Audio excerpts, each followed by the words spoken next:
안녕하세요, 여러분. 우리 3월에서 4월까지 강의가 시작되는 심화 강의 오늘 첫 번째 시간입니다. 아무래도 이제 심화 강의니까 첫 번째 우리 개론 수업에서 공부했던 것들, 그것들보다는 조금 더 디테일하고 그리고 좀 더 아주 좀 심화적인 그런 내용들을 좀 더 담아서 이제 이번 강의에 또 시행을 하려고 합니다. 물론 중복되는 이야기들은 굉장히 많습니다. 왜냐하면 이제 기본적으로 우리가 역사 교육론도 그렇고 또 한편으로는 서양사도 그렇고 기본적인 팩트 혹은 기본적인 내용이 크게 달라지진 않습니다. 다만 그 안에서 조금 더 세부적으로 더 들어가느냐 아니냐의 이제 차이인데요.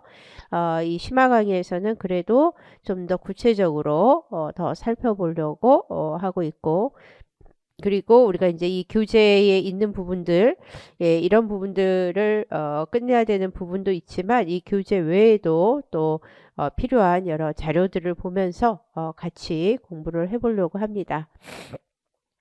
아무래도 이제 첫 번째 파트에서는 뭐 그렇게 심각한 내용은 많지 않아요. 그러나 가면 갈수록 좀 더 구체적이고 심각하고 이것은 꼭 알아야 된다 하는 내용들이 많이 있기 때문에 여러분들이 잘 들어주시면 좋겠습니다.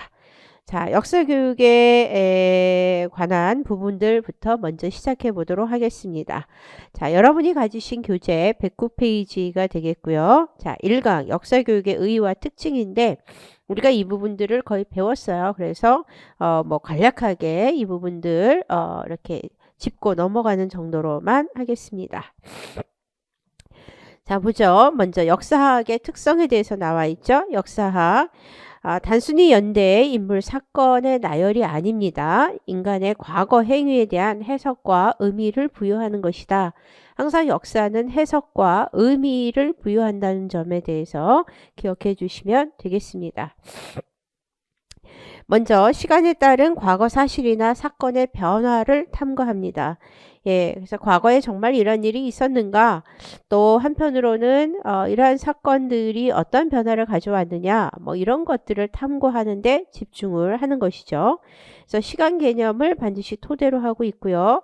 역사가 진행되는 것, 또 변화가 되는 그런 어떤 동력은 무엇인지, 또 어떤 형태로 나타나는지, 결과 이런 것들을 파악하고, 두 번째는 역사의 전개 과정에 작용하는 힘,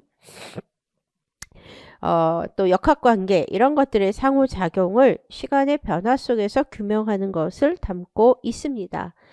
아무래도 이제 역사가 전개되는 과정 속에서 보이지 않는 힘이라는 게 있고 또 그 당시에 어떤 역학관계에 따라서 정세가 달라지는 경우들도 꽤 있기 때문에 이런 것들을 시간의 흐름 속에서 이제 잘 규명하는 것이 역사학의 첫 번째 이 중요한 내용이다. 이렇게 볼 수 있겠습니다.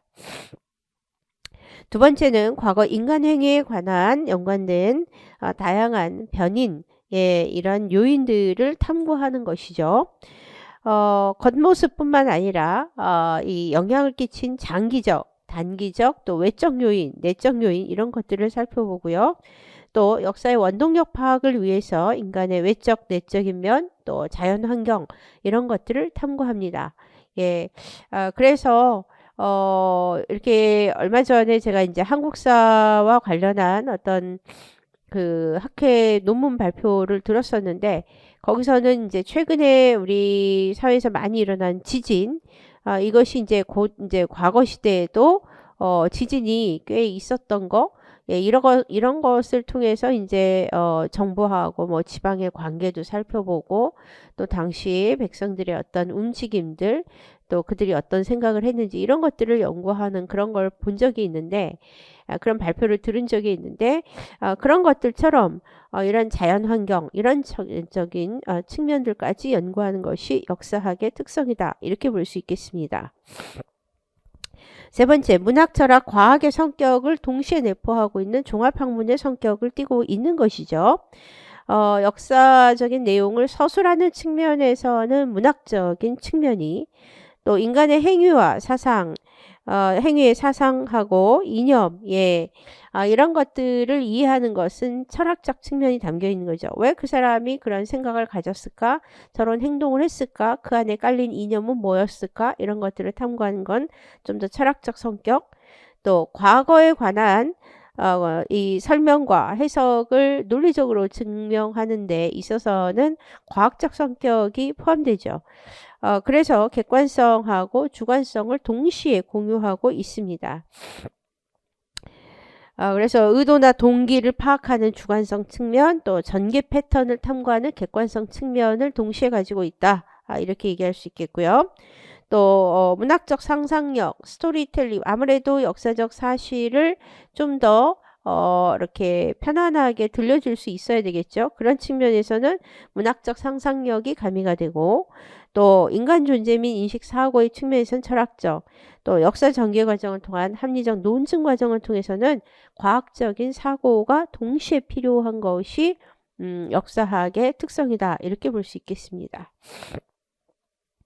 그 다음에 이제 역사학은 지식의 본질이나 역사 인식의 논리 방법, 또 역사 이해와 설명, 또 역사 지식의 객관성 여부, 또 역사 가치와 판단 이런 거에 따라 다 다르게 정의할 수 있다라는 측면이죠. 어떤 식으로 역사를 인식할 거냐, 좀 현재적인 측면을 좀 더 바라볼 것이냐, 과거적인 측면을 바라볼 것이냐, 어떤 행위의 의도를 볼 것이냐, 단순히 행위 그 자체만 볼 것이냐, 뭐 이런 여러 가지에 따라서 굉장히 성격이 달라질 수 있고, 동시에 이런 측면 때문에 이제 관념론자나 실증론자들의 차이가 발생한다. 이렇게 볼 수 있습니다. 우리가 역사의 큰 뿌리는 사실은 뭐 역사 교육론의 입장에서도 마찬가지죠. 관념론적인 측면을 좀 더 볼 거냐, 실증론적인 측면을 좀 더 볼 거냐에 아주 큰 틀에서의 차이가 생긴다라고 볼 수 있을 것 같습니다.